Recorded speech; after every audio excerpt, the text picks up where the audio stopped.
Nel 2014 sono calate le rapine, a preoccupare maggiormente ora sono i reati predatori, quelli che aumentano il senso di insicurezza. Lo afferma il generale Maurizio De Talmo Mezzavilla, comandante della Legione Carabinieri Veneto, che ha partecipato in mattinata al rapporto annuale per comandanti di stazione.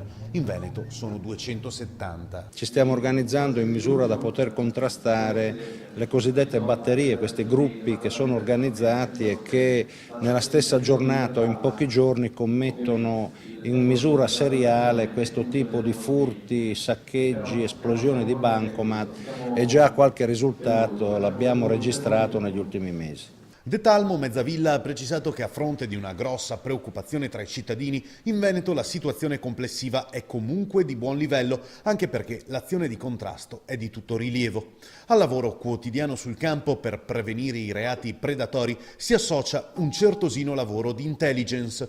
L'ultima minaccia è rappresentata dal terrorismo islamico e della possibile presenza di foreign fighters sul territorio regionale. Per il comandante De Talmo Mezzavilla c'è già stata un'attività da parte del ROS di Padova che ha portato i primi risultati. Ora bisogna aspettare gli sviluppi delle indagini per vedere se ci saranno altri risvolti.